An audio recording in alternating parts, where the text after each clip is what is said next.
Ladies and gentlemen, can you believe it? It's already time for season 6 of Chewing the Gristle with yours truly, Greg Koch. So many delightful conversations to look forward to. We'll talk about music, yeah, sure. But you know what else we're going to talk about? Anything that comes to mind. So stay tuned. We got some good ones for you. Chewing the Gristle, season 6. This week on Chewing the Gristle, we've got a guy I'm a big fan of, Dave Hill, comedian and musician extraordinaire. You follow him on his social media stuff.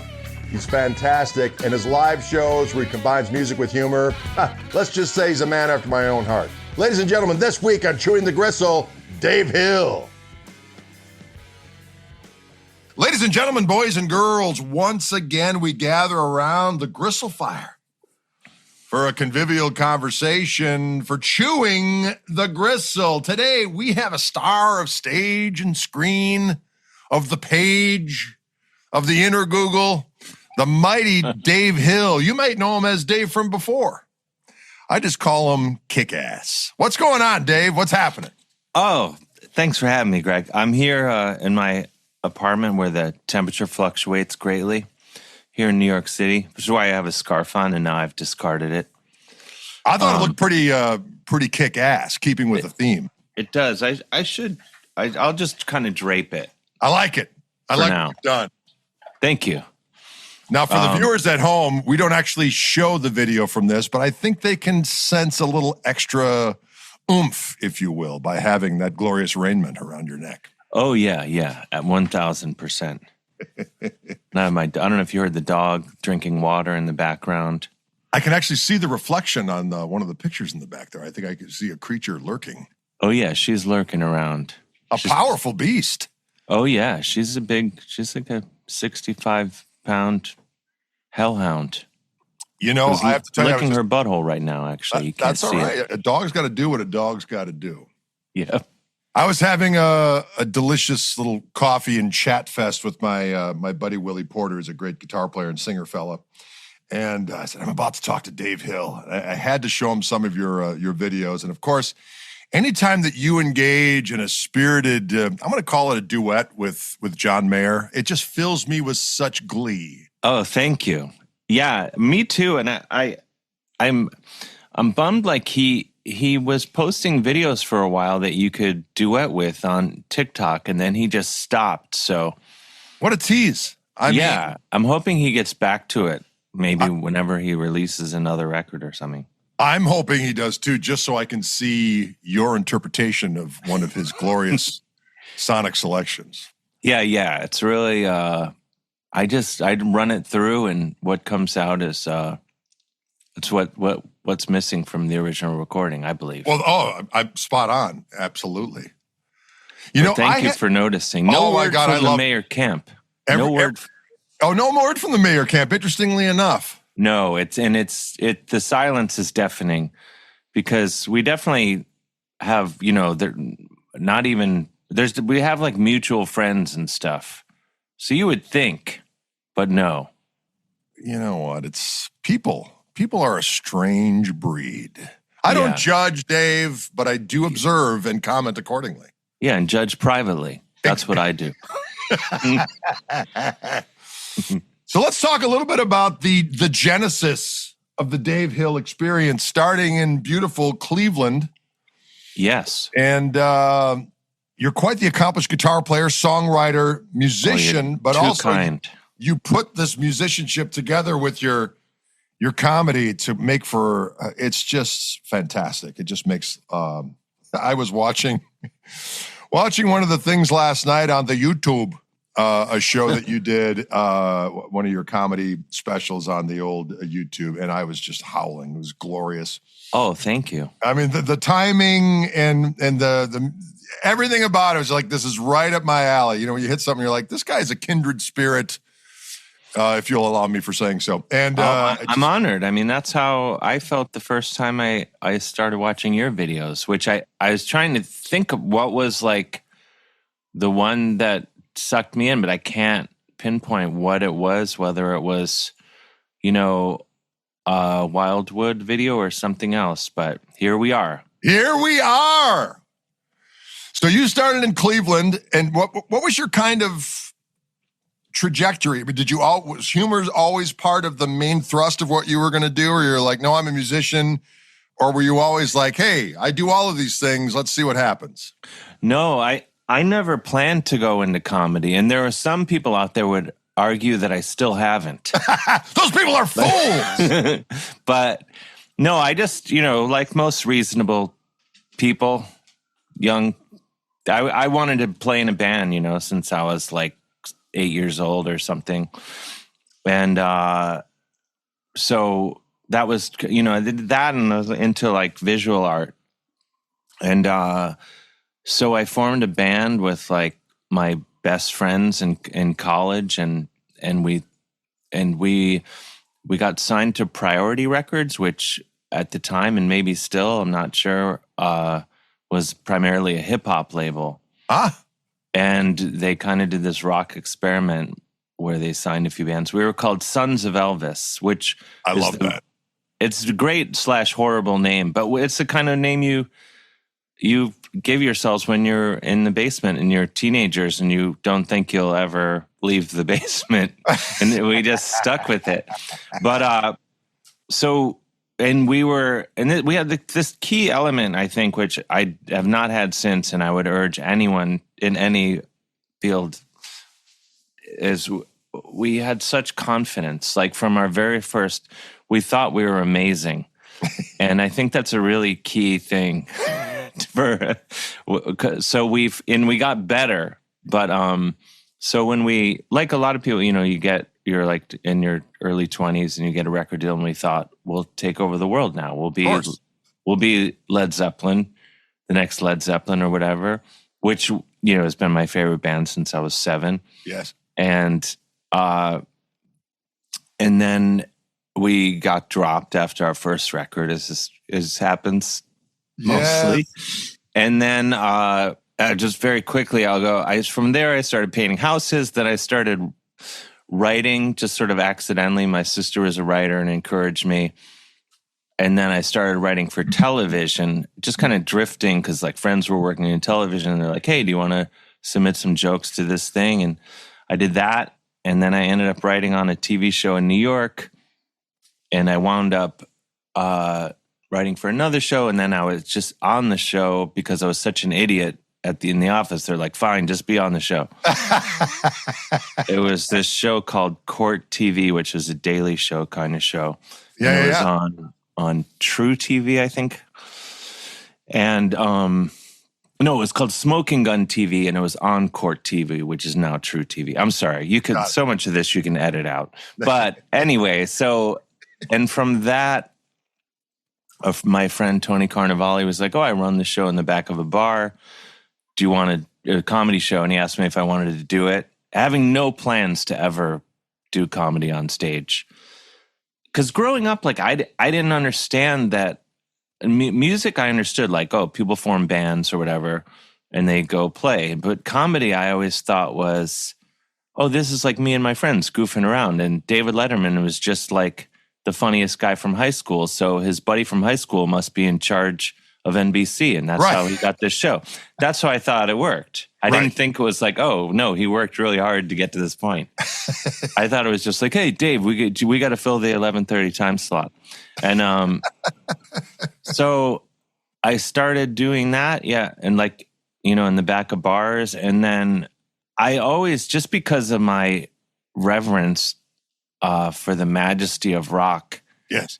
I kept it totally separate. And, around the time I started doing comedy, which was 20 years ago, I formed a band called Valley Lodge, which I still have. And I formed it with my buddy, John Kimbrough, who's one of my all-time favorite musicians and guitar heroes. He had this band, Walt Mink, and he's just amazing. And so we formed this band and we made a record, and then I kept it very separate. And then there started to be shows where there would be a house band. Right. My friend Tom Papa's show, Come to Papa. My friend Wesley Stace's show, Cabinet of Wonders. My friend Greg Barris's show, Heart of Darkness. And so I just said, well, I'm just going to bring my guitar along to, once they started asking me to do the shows. And then I started, I just started like berating the band and ripping solos in between jokes. Yes. And then I realized like, oh, there's like this whole, I think part of the reason I resisted mixing music is because, aside from like Tenacious D, who I love and have since toured with a couple times, and, right. Flight of the Conchords were also amazing. Like a lot of the stuff I was seeing like in the comedy clubs where people were doing musical comedy was just kind of like acoustic guitar strumming and, open G rhyming things with poop and things. Exactly. And I was like, well, I don't want to do that. So then when I realized that people were laughing at guitar solos, not in a mocking way, but I realized, because I thought like, well, it's not funny to be good. But once you start doing things like tapping and stuff, which to the lay person, people think that's like the hardest. They think it's like, even though between you and me and anyone listening, it's one of the easiest things to do. But you do it, and then people start laughing at that. So it started to be this fun thing where, first of all, 10 minutes of material is now 20 minutes when you're playing guitar solos and yelling at the drummer.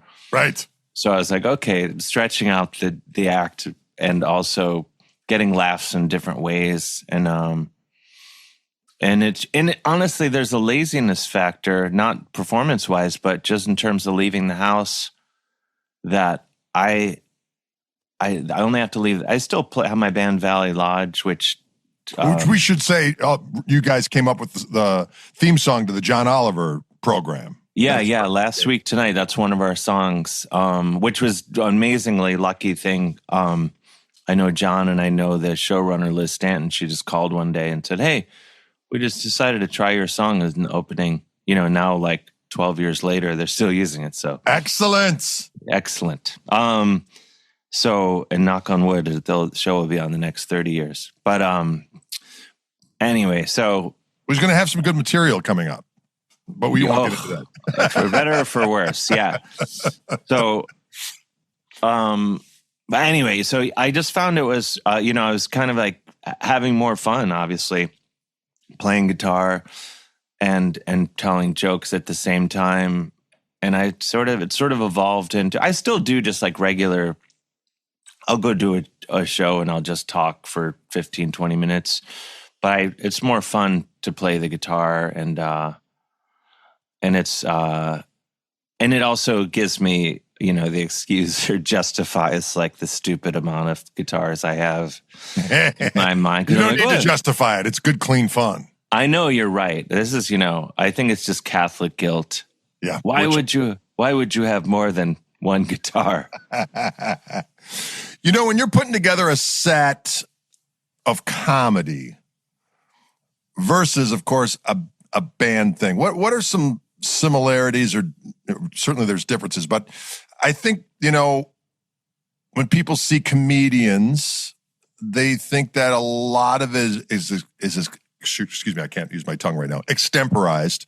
Yeah. But there's like riffs, right? You've got your riffs and you go and you put those all together and they change from night to night. And I would imagine, judging from comedian, there's guys that absolutely do the same thing after they've sussed out their show and then they tour behind that to get the timing just right. But how much are like interchangeable bits versus what's extemporized versus, and what's the time that you keep stuff in a set versus, I'm going back to this particular town. I just was there and I did X, Y, and Z. You know what I mean? How does it work in the comedian realm versus musician realm? It's kind of the opposite in that musicians, everyone wants you to play, if you're touring, it's like, oh, cool. They're playing all the hits. They're playing the first 2 albums. Oh, this is amazing. Whereas comedy, it's like, ideally you want to be doing new stuff all the time. Right. And I don't know. I mean, I berate myself for literally everything, but again, getting back to our shared Catholicism, that's part of it. But I'm kind of always like, oh, feel like it takes me so long to come up with like new material and like stuff that I am excited about. But I think the general rule would be like once you've released something on an album or in a special, that maybe it's you're done with it. But is there still that expectation of like a greatest hit of your comedy realm would be included in a show, and are people disappointed when it's not, or it's just not the same thing? I mean, there's a couple ways I think about it. Like, I remember when Andrew Dice Clay, that big whatever first album came out, which I wasn't really a fan of, and I say that not to talk smack about him at all. Like, I respect him or whatever, but like the Hickory Dickory, the Dirty Rhyme, that just wasn't like kind of, not because it was dirty, or just I wasn't necessarily into it. But if you listen to that record, like the whole arena is screaming along with him. Like they know the jokes already. Right. And so like, and I think that was part of the fun of it. But that's a rare thing. I don't know if I can name drop. Yeah, please do. My friend Tom Papa, who's a dear friend and is directing my off-Broadway show. We were talking about like, what's going to go in the show, and I was like, can I sneak in like old bits that are like I feel would be like really fit well with the show? And he was like, absolutely. And he, to name drop, for I guess name dropping once removed, he's friends with Jerry Seinfeld. And he's like, I had the same conversation with him. And he's like, Jerry was like, how famous do you think you are? Like, there's billions of people, like, relatively speaking, on Earth, like, and I'm way smaller than Tom. Like, it's like people haven't heard my jokes. Right. Exactly. Relatively speaking, no one has any idea who I am. So he's like, yeah, if you want to put in some. Right. But so anyway, but yeah, in the UK, people do like the Edinburgh Fringe Fest every summer and are cranking out a new hour every year. And I don't, there's some people in the States that are that prolific, but I don't think it's as common to be just cranking out new material. Also, like, I don't know, I think any of my ideas, whether they be comedy or musical or writing or whatever, I kind of look at it as like excretions, like a slug would leave behind. It's just kind of what comes out. And I think the only thing that I do that is like I can sit down and be like, okay, I have to do this right now, is like when I'm writing a book, because there's other people who are like, we gave you the money, where's the book? Right. So I kind of have to go, I have to sit down and be like, I have to turn this in. Or again, Catholicism again. I'm like, I'm going to be in trouble. I'm going to be in trouble if I don't send this. I understand. So there's some pressure is a good thing. But as far as those bits, like, I mean, how much wiggle room do you do from night to night? If you have your show set, are there nights where you're like, I didn't even do X, Y, and Z, whereas the next night you might exclude another bit? Or is it, and how much are those things different from night to night? They're different. It's kind of modular. Like, be like, I'm going to do this, this, and this. But like, there's certain amount of, I don't really do crowd work in terms of like, hey, what do you do for a living? I don't really do that. But, which is, by the way, the easiest thing in the world to do. It's like, it's the right hand tapping of comedy. But,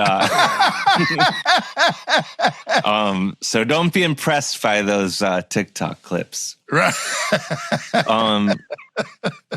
But, there are elements of talking to the crowd. So that where, I end up having these different elements that I can kind of come back to. So it changes. I mean, like, it's really fun when you finish a show that you feel good about and you can tell the audience enjoyed, and you go like, oh, wow, I only did half of my material. That's a good night. Right. Like when you're kind of barreling through it, you're like, that's not really a good night. When you're just, let's go to the next one, exactly. I mean, it's like the same, you probably, playing in a band, I have more fun when I'm like, I was talking.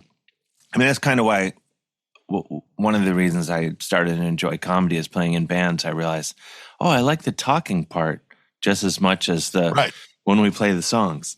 Exactly. But that's a fun show where you get to talk and you're like, we got to cut a couple songs from the set because I was blabbing too much, That's a good night, I think. Yeah. For me, unless people are like, why didn't you play?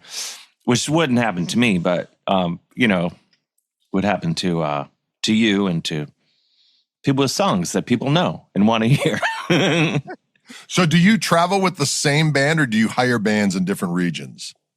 I hire them. It's pretty much Chuck Berry style. And the stuff that I do is, I dream of getting to a point where I can kind of change what I'm doing to where like I have a band that knows complex arrangements, but it's just not doable to tour that way. So I intentionally sort of write the music pieces to where people, the gag and the gag and usually the reality is I've just met this band at 4:30, 6 o'clock, or whatever. There's been times when for whatever reason, the drummer has shown up and couldn't be there for sound check. And I met him when I called the band to the stage. Right. I did a show once where I met the drummer who was supposed to be the drummer and before the show and I just kind of go over like, this is going to be this kind of bluesy R&B groove. And I tell him, tell the bass player the notes, it's in D minor, D pentatonic or whatever. And that's about the only direction I'll give because I want it to be, if the musicians are decent, that's part of the fun. And also, I don't want it to be perfect because I want to be able to yell at them. And I find like the better the musicians are, the funnier it is to berate them. Right. So sometimes, sometimes I have, like when I toured with Tenacious D, I had John and Scott, the Tenacious D rhythm section, and they're total badasses, and they have a great sense of humor too. So they can play, on the first tour I did with them, I called an audible in front of like 10,000 people. I was just like, I want to do this other thing. And they're so good that we jumped in and played it confidently in front of, with having never even discussed it more than like, turning them like yelling the chords, let's go.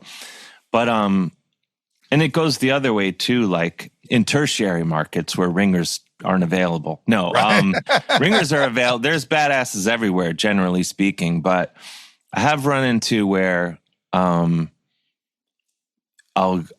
go over, I'll be like, hey, this is really easy, just DAG. And the bass player is like, well, show me. And I was like, okay. And then you realize, they don't know the notes. Like they are looking at my hands because they play it and they're like, no. I'm like, no, that's D-E. A is on the other string. Like, what the hell's your problem? No, it's my own fault because like a lot of times if I don't know people or friends can't wrangle people, I'll just do an Instagram post and I'll be like, hey, who wants to come play? And that's how it goes. So, and it usually works out pretty well. And no matter what, it's fun. Like, and I would never like, if someone's not a great player, I don't think it makes the show worse. It's still fun. It's just more fun when people are total, beasts, Right. And I am more entertained knowing who I'm yelling at. Like I did a show. I don't know if you know the Milk Carton Kids. They're an amazing folk duo. But we were at the Newport Folk Festival, and they did this show, and they had me on as a guest. And Benmont Tench, from Tom Petty and the Heartbreakers, of course, I just met an amazingly nice guy, and total musical hero. I met him before the show, and so the Milk Carton Kids guys, Joey and Kenneth, were like, yeah, he's going to be part of your backing band. We'll do it, and he'll do it. But it was everyone's running around. I didn't really tell him anything. So I neglected to mention it, like, oh, by the way, I'm going to be verbally abusive to you. And so we're out there, and like I'm yelling at him, like, God damn it, Benmont, and I'm really, and he got it right away what was happening, but inside I'm like, I can't believe I'm yelling at like one of my lifelong musical heroes in front of, all these people. Awesome. And there was one time in this one city, I don't want to give too much details because if anyone heard and figured out who I'm talking about, I feel bad. But I had put like something on the internet, like, hey, can someone come play drums at this club I'm playing at? And this young woman showed up with her drums, and I just kind of went over it verbally, which is sometimes all I do. Like there's no rehearsal. It's right. The show. It happens in the show. And so I said, we're going to do this. You'll just kind of jump in after a couple measures. And then I realized we're doing it in the show, and I realized like, oh, she owns drums at best. Like, right. She truly can't play a beat. And like she played about as well as someone who just trying to play a beat right. could do. And at first I was just like frustrated. Like I didn't yell at her or anything, but I was kind of internally frustrated. But then after like 30 seconds, I was like, I love this woman that saw my post and thought, I have drums, I'll go down there. Anyway, all by way of saying, I generally have a really good time no matter what happens. Yeah, right. Well, the key to life is you got to be able to pivot at all times. The only thing I'll say is I truly love reggae, and I'm slowly becoming an aficionado. But there's been the one thing, like given the things I'm doing in my show, there's been a few times when a drummer gets like too clever, and you can hear them getting clever, which I don't want. I just want I want it to be like you're hired and you're playing the most rudimentary thing because you don't know what's going on. That's kind of the gag. And you can hear them getting clever, and then next thing you know, they're kind of playing this reggae shuffle. And that I have to go off mic and be like, stop that immediately. Just because it's too clever, way too clever for I don't want it to seem like anyone's got too good of a handle on it. So let me ask, nothing against reggae. Love reggae. I know. I hear what you're saying. It definitely it messes with the gag. Yeah, reggae beats it's an aggressive thing for a drummer to pull out, unless you're Studio One in Jamaica drummer. Right. We interrupt this regularly scheduled gristle-infested conversation to give a special shout-out to our friends at Fishman Transducers, makers of the Greg Koch signature Fluence Gristle-Tone pickup set. Can you dig that? And our friends at Wildwood Guitars of Louisville, Colorado, bringing the heat in the shadow of the Rocky Mountains.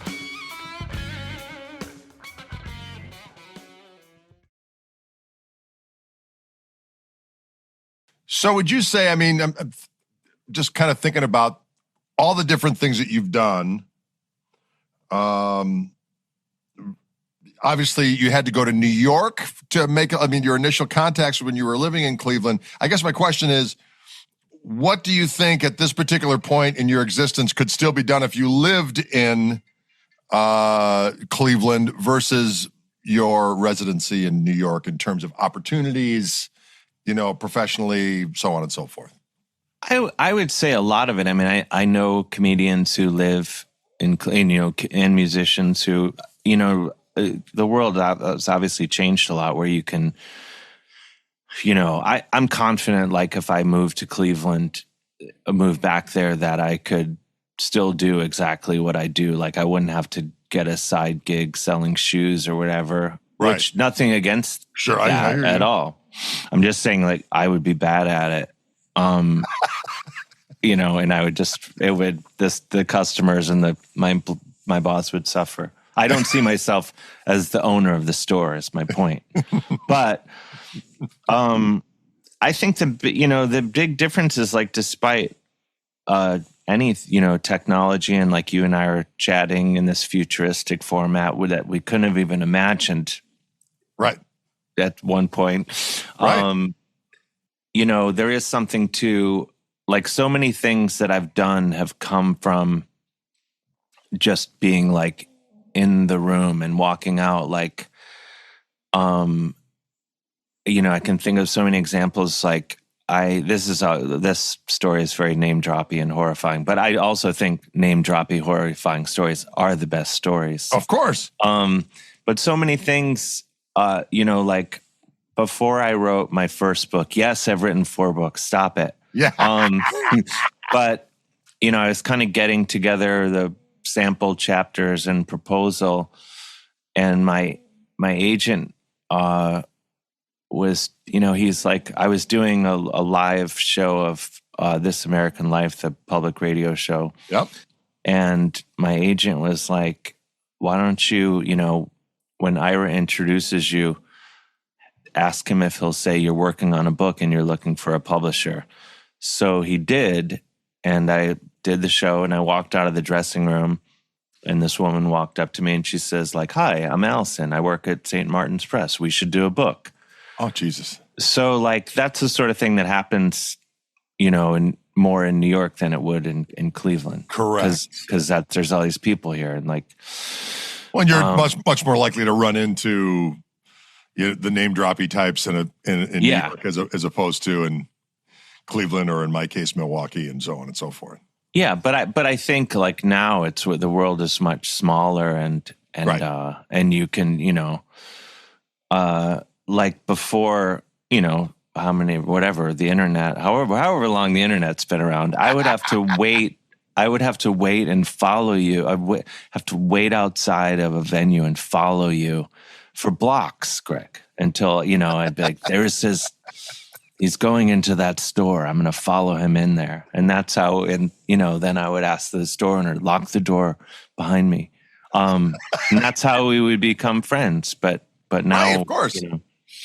But, so just things like that, I think being in New York is good for. I don't think it's like, I talk to friends in LA, and they're like, why we don't even have meetings anymore. Everything's remote on Zoom. So right. I could live anywhere, but my kid's in high school here. So that's the only reason I'm here at this point. Right. Stuff like that. But I also think like, just a bigger city, obviously, like when I lived in Cleveland, and I, at the time when I was there, aside from playing music, I knew a lot of guys in bands, but, I knew like I wanted to write, and like I knew like 2 guys who I'm like, oh, they're kind of doing writing, a couple local like columnists. I'm like, they're doing like the kind of writing that I like.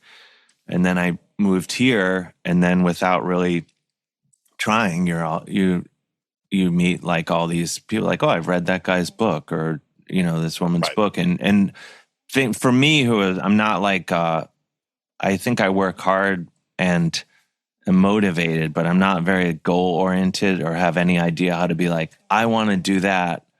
I'm going to go make that happen. So for me to see someone sitting next to me like, oh, this is the guy that did that thing, and he's just some guy. So right. now this suddenly seems doable to me. He just picked his nose. I could do that. Right. I can skill set. I can pick my nose and write a book now. So for me, it was helpful. Like I don't believe like people need to pick up and like move to, the big city to do. There are more exotic food options though. Let's be honest. Oh yeah. But that goes without saying. But I think, if you do some digging, I had Cleveland pretty well mapped out for. Yeah, I've got the fair city of Milwaukee pretty mapped out myself for. Yeah, when I came home, I went to school here in New York, and I came home one weekend back to Cleveland. I never left, and I came back years later, but I knew I was like living in New York, and I was like, well, what do I do now? And I just got the phone book out because again, it was a simpler time. Right. In the 90s. And I just went back to the restaurant section and was like, what's that? And I would go, I'm going to borrow my mom's car and drive to that restaurant, you know? And that's how I like, oh, now I got my Ethiopian place. I have my Thai place. I have, you know, there's just, you know, there's not 100 of everything like there is here. Right. So you went to college in New York? I was going to ask you where you went to school. Yeah, I went to Fordham in the Bronx. Oh, you did? Mm-hmm. Catholic. This is, I mean, going back to, you know, 4 siblings, me being one of the 5, I guess, of children. We were like raised so super Catholic, like going to Catholic school. Like we weren't, it was just like, it was an unspoken thing that we would all have to go to Catholic schools if we wanted any education. So that's how kind of, I just knew I wanted to be in New York. So I was like, I'll go to Fordham. No, having no plans at all to do any, and this is obviously a privileged take on things, but I was like, I'm just going to go and blow my parents' money and form a band and draw cartoons, which is all I did. Beautiful. I've not used my degree whatsoever. You know, I was just thinking when you mentioned, you know, the Church of Rome. We went on a little bit of a talk about that when I was on Axe Lords, and there was a guy who commented who was a regular on my live streams, and he's like, I'm a fan of Greg's, but I won't listen to him anymore because he made fun of the church. Like, we're not making fun of the church. We're just talking about our experience. Yeah, I saw that. I mean, I saw that comment, and I was like, yeah. That was interesting. But what are you going to do? But I grew up the same way. It's like I was the youngest of 7. Wow. And so by the time they got to me, it was kind of, my siblings would say that I got away with murder. But it was always, you know, Catholic grades. The only reason why I didn't go to a Catholic grade school is because my sister that was closest to me in age had to go to the public school for some reason. And so they were like, well, as long as we're driving to that public school for her, we're going to have to take the youngest one there as well. But then once I got to middle school and high school, it was Catholic. And then, of course, I went, you know, CCD and my parents, they were. So I know exactly what you're talking about as far as. I mean, it was completely like, I wouldn't say I didn't know anyone that wasn't Catholic until. But if you did, 21. you knew they were going to hell because they weren't of the one true faith. I mean, I only knew the only people I knew that weren't Catholic, like whereas like I played hockey growing up in the youth league, and like I knew kids on those teams, but everyone else in my orbit was like Catholic school people. Yeah. So once and like all through college, so once like I finally got out of college, I was like a weirdo, like going around asking people, you know, once I had all kinds of friends of all different backgrounds, I'd be like, what's this? What's that? Like, I've been living in the dark all these years. Yeah, it's a trip. And again, we're not making fun. We're just talking about our experiences. No, so don't get bent out of shape. It's interesting. People. I have this one bit on the YouTubes that is about is like a retelling of a Bible story, and it's completely not pro or against. It's just a goofy retelling. Like, I've heard that. I was listening to that last night and I was howling. Oh, thank you. But that, like, there's people, I mean, one of the things I didn't do it intentionally to be neutral, but like, I think it just worked out that way. And like, I know people who are in church every Sunday who love it. And I know people that run in the other direction from churches and they love it. So, but the reason I bring it up is there's still people who would be like, offended, how dare you offend my, you know, how dare you speak of Jesus like this, you know? It's like he invented the sense of humor. Let's just be honest. Yeah. So I think we're good. Exactly. Crazy business. I was going to ask you, I had the thought of how is it different from how our audience is receptive if you're opening up for, let's say, you know, mega comedian, whatever, over the years, how receptive are audiences to the comedy of somebody else that they haven't come to see versus bands that are open? Because, with bands, it can be hit and miss. Sometimes they're like, get these guys off stage. I want to see my guy or whoever the case may be. Is comedy different? Are they more receptive or is it? I think they're more, if it's a comedy show, like if you're opening for a comedian,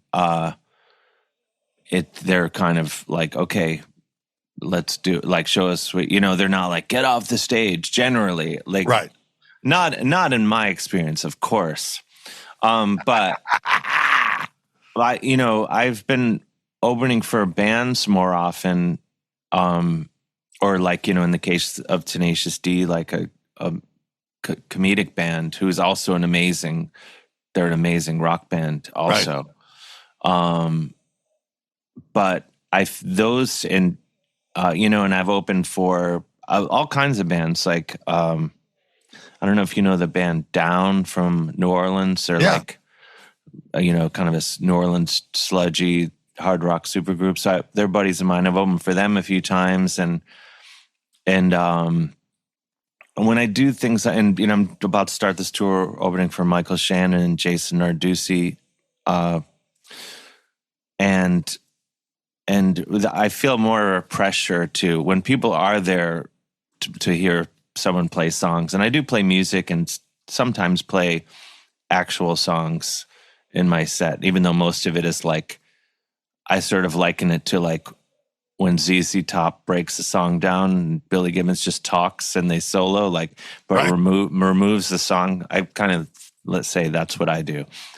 Like, I've removed the song and kept everything else. But there's kind of more, you kind of have to go for it. Like, and they're not going to, like, I really clearly like rambling a lot.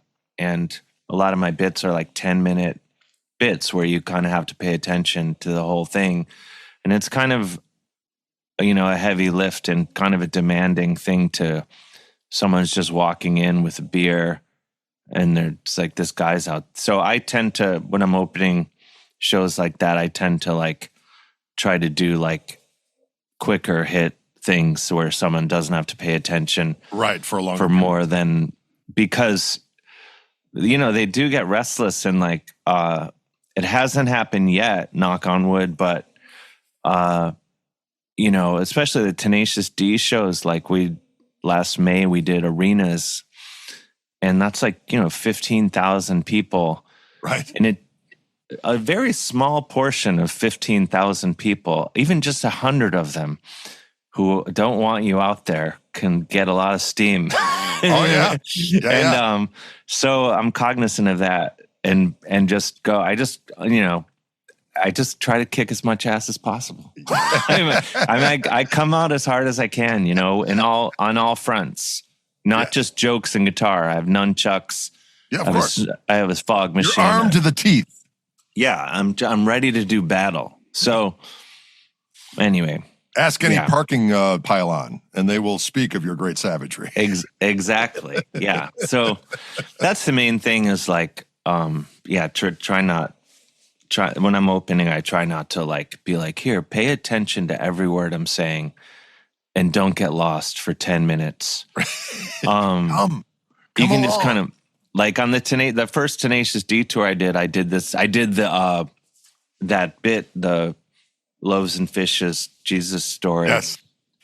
And it was like the first night of the tour, and I could kind of feel, it didn't go badly, but I could kind of feel it dipping down a little bit.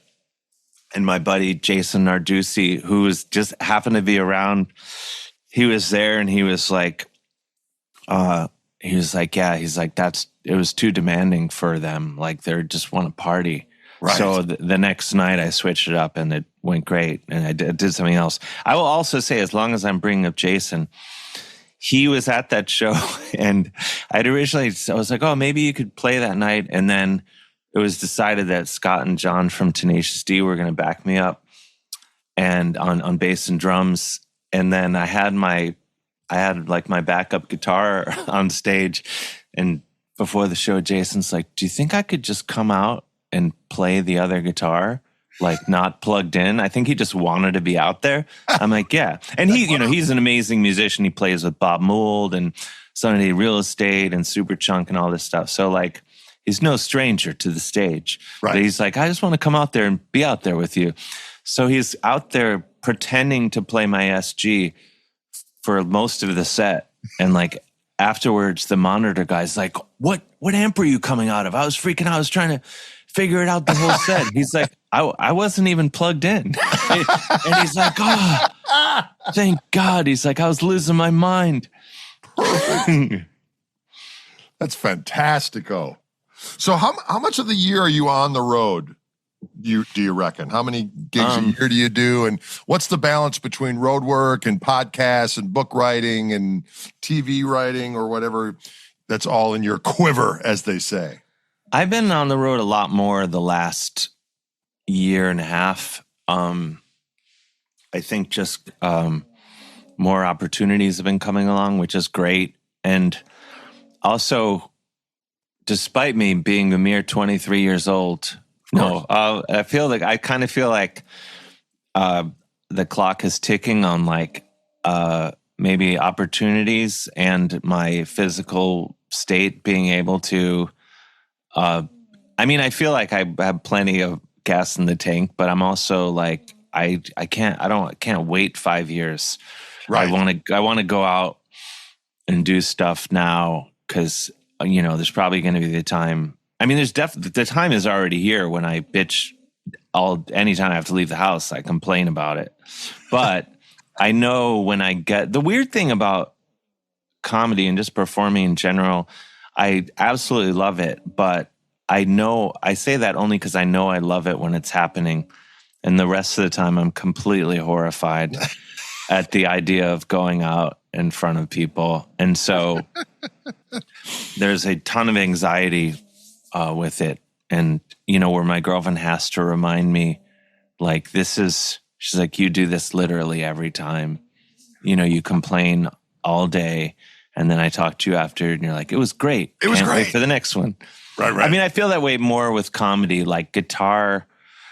I always say like, oh, I wish some band, and I've done this before, like my friend Walter Schreifels from Quicksand and Gorilla Biscuits and stuff. I played in his solo band, just guitar, and I had an amazing time because I'm like, he's singing, he's talking, I'm just over here.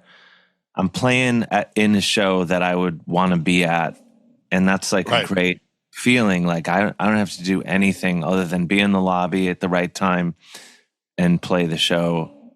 And so sometimes I'm like, oh, I wish can't even think of what band it would be, but I'm like, oh, I wish someone would call me. I could just have a cushy. It wouldn't be cushy because of course we all know the road is a cruel mistress, but right.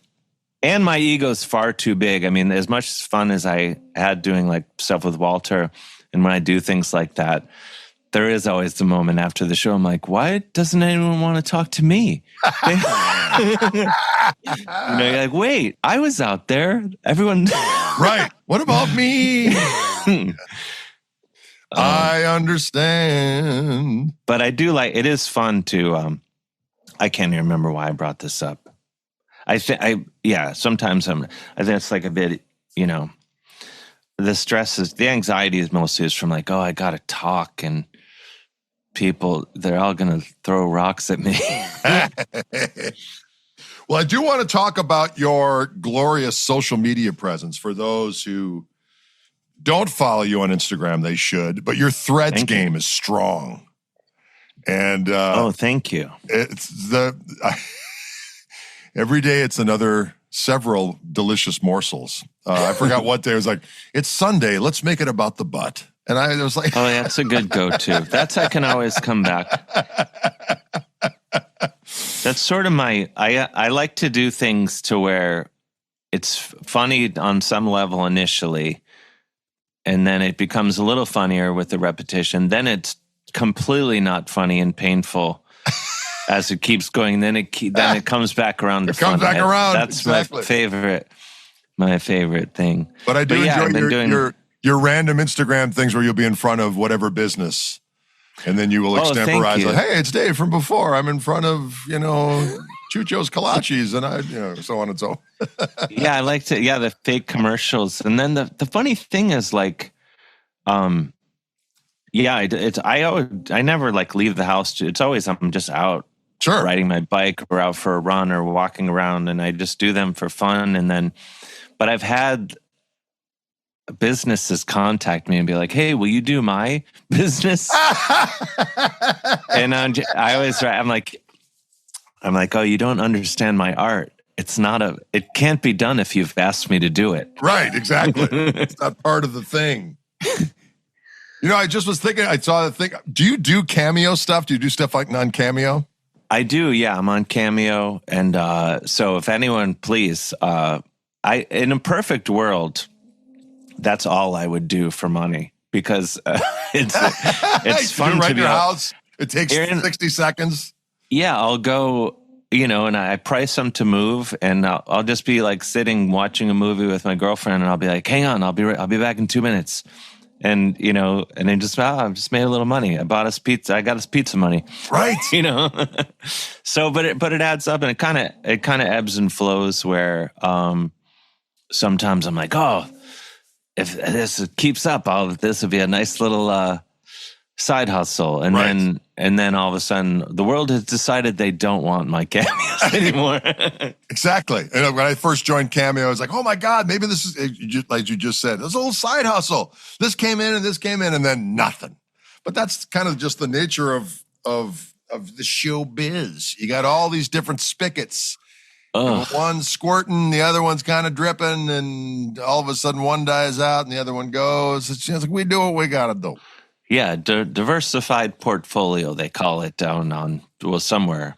Yeah. But yeah, I was just talking with a friend about that, just the different things. Like, you got to have the Substack. Yeah, I got to do this. And like, yeah. And then like Patreon, which I've kind of just started dipping my toes into. But like, and for every one of these things, you'll be like, oh yeah, I make like this is not me. This is the imaginary person talking. They're like, yeah, I make $20,000 a month on that, and all I do is brush my teeth and put it on video every 2 weeks or whatever. Right. Like, and I'm just like, what? Yeah, exactly. What are you doing? There's always someone crushing it. Seem like way more in a way but that's you gotta free yourself of desire. Well, my motto is like I've encountered people where it's like, they will do anything within reason to go viral. And my wife will be like, well, why don't you do more of that stuff? I go, because my motto is, what's the least I can do to go viral? Yeah. Well, also, and this is, again, not to bring up probably Catholicism creeping in, but anytime I've made like a video, whatever it is, like one of those stupid fake ads or whatever stupid thing I'm doing. Anytime I've ever been like, this is going to get him. This is a good one. Right. It'll be like, oh, no one might like that one. Like it got nothing. And then probably the most popular, like one of those fake ads, I was in Portland and there's this, not even a store anymore. It's just the sign from a store that's now an art gallery called Trophies Unlimited on, I forget what street. And I was out for a killer run and I saw this sign and I was like, oh, I should do an ad for Trophies Unlimited. And then I was like, and I did it in 1 second. And I was like, that is so dumb and bad. I shouldn't even bother posting it. And then I was like, fuck it. I'll throw it up there. And it got like 6 million views. Yeah. And like, literally all these businesses in Portland were like, come by, do you want free pizza? But it's always the thing where you're just like, well, this goes back to my sort of artistic motto is like, if you really can only entertain yourself, and that is like the beginning and end of it. Like, because anytime you're thinking like, what do people want? Right. What people like, that's like so not part of the equation. And I hate to use social media as an example, but literally anytime I'm like, yeah, this is really good. This is going to go viral. Definitely not going to go viral. Oh, I'm with you. And anytime I'm like, this is so dumb. No one could possibly like this but me. That's the thing that always... I agree. I agree 1,000%. The things that, from a recording point of view, the stuff that we've done, there's been stuff where I've been like, hey, this sounds cool. I like the sound. I'll just make this thing up. I give a key and away we go. And those are the tunes that do the best. And you're like, all this other shit where you've concentrated and arranged and made sure everything was this, that, and the next thing, no one gives a shit. But all of a sudden, some extemporaneous kind of pull it out of your posterior, and it's like, oh, that's what people like. But to your point, it's like, entertain yourself and don't worry about it, and it'll all come out in the wash, hopefully. Yeah, hopefully. Well, the way I look at it now is I'm like, oh, well, I spent so many years being like, when is like the universe going to be on to me, and I'm going to be dragged back to that whatever quote unquote real world hell that I was trying to escape, like the shoe store that exists in my mind. Right. And I used to think about that, like, oh, like, is this going to work? How can I just keep being, doing, being an artist and doing these things or whatever? And then now I'm like, I'm too old. I'm feral. This is what I do. Right. And polite society would never welcome me back. So now I just have to ride it out until I die, because that's the only option, really. I think that's the next book, The Feral Man. But I think that should have been my attitude from the get-go. It's just like, I'm not going back. I'm not going, getting a job like my mother wanted me to. Oh my God. Yes, of course. When are you going to get a real job? Or when do you think you're going to stop doing this? That was always one of my favorites. But what are you going to do? It all pans out at some point, hopefully. Yeah. Or you just, another thing that kept me going in the lean years, when I didn't have the opulence, you see. The sweet opulence. But I always thought, well, I come from... I know as long as I don't completely alienate all my friends and family, there's going to be at least a handful of buffets with cocktail shrimp and all I can eat stuff a few times a year. As long as I just keep a clean shirt, right, and reasonable manners, no matter what happens in my life, I'm still going to get invited to the Christmas party or something. And the shrimp is key. Yeah, the shrimp. That to me, that's the Yeah, that's what keeps me going. Just at least symbolically, I do like a cocktail shrimp. But it's a delight. Yeah, especially around the holidays. Oh yeah, you get a nice sweater, turtleneck maybe. That's right. Some cocktail shrimp. Get together for a little. You do the white elephant gift exchange. That's always a banger. Yeah, well, it's been harder, like with my family, with nieces and nephews, and then. We did do like a proper gift exchange, like Secret Santa or whatever. Right, yeah. And my one sister, and I love all my siblings, but she didn't. She's like, oh, I haven't gotten you anything yet, but I'm gonna. This is, it's December 28th by now. And and then she's like, hey, how about I donate to a charity in your name? And I was like, well, that's not how this works, but okay. And then I suggested a charity. She's like, I don't like that one. How about this one? And I called like the sibling in charge of the siblings, and I said, we're done with this. We're not doing it anymore. I was robbed, and we haven't done it since. Now it's just gifts for nieces and nephews. Yes, and that's the way it should be. Yep. We had a few funny years there. There was this tradition. It was like spend $25 on a gift. It was $25 for a boy gift and $25 for a girl gift. There would be a separate exchange. And one year, one of my nephews, who was allowed in the adult exchange, he had this big coffee table book that he spent $25 on at Barnes and Noble, and it was Birds of Prey.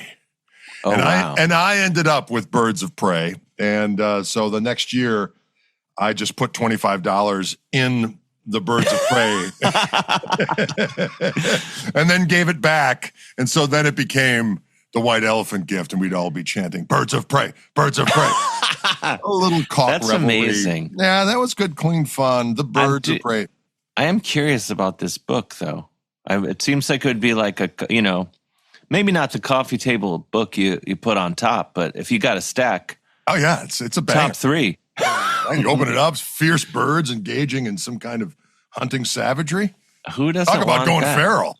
Yeah, it's the only time you can really, you know, it's sanctioned violence or something. I don't know. Exactly. I watched a hawk eat a rodent a couple of years back, and it was just, I was like, I felt bad for the rodent, of course, but I was like, this is interesting to watch just nature.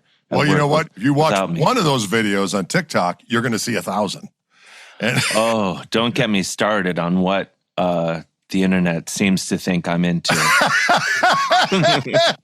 All I will say is that the wild dog pack is the most savage thing on the planet.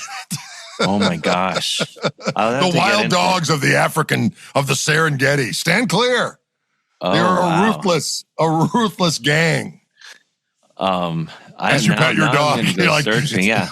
Don't devour. Don't worry, poor Lucy. She's the least ready for the wild dog you've ever met. I understand. Well, listen, thank you so much for spending some time with us today. It was an absolute pleasure. Thank you. I'm absolutely honored. I'm such a fan of everything you do. Well, thank you so much. Likewise. The playing to the humor to the whole thing. Well, thank you very much. I hope we get all the gristle. Yeah, the sweet gristle. Yeah. Hope we get to cross paths in person one of these days. I'm coming to Milwaukee March 13th. I don't know. I haven't cross referenced your schedule, but I will be there. We do have something in Phoenix on the 16th, but hopefully I will still be in town then. Okay. But yeah, I feel like a monster. I physically couldn't be at your shows the last 2 times you've been here. Oh, that's right. The Iridium. Yes, yeah. And the first time, no one needs to know this, but the first time it sold out before I could procure tickets. And that was a shame on me. And then the second time was also a shame on me because I stupidly was already booked on a show that I couldn't get out. But I feel like a monster. No, it's unacceptable. No, it's unacceptable. It's unacceptable. But yeah, I'm such a fan. And you're, I mean, you probably more than anyone else are in that category, in my mind, in the category of where whenever you play, I think I should set my guitars on fire. Don't do that. And, you know, it's that level. You know, there's other guys that I won't name where you're like, oh, if I work hard, I could maybe do something close to that. With you, I'm like, why do I have fingers? This is a pointless endeavor. Well, I'm flattered. I don't know about that, but I'm flattered. Well, listen, my friend, you take it easy. Hopefully I will be in town. And if I'm not, we will hopefully cross paths sooner than later. Well, tell your family I'm swinging. I need a place to crash. So we got a place. The Gristle Castle is yours. All right, my friend, you have a good one. Thank you. Thanks for having me. Have a great day. My pleasure. You too. All right. Well, thanks for tuning in, ladies and gentlemen, to another episode of Chewing the Gristle. We certainly do appreciate you stopping by. Make sure you tell your friends all about us. I think they might enjoy themselves. So thanks again for tuning in, and we'll see you next time.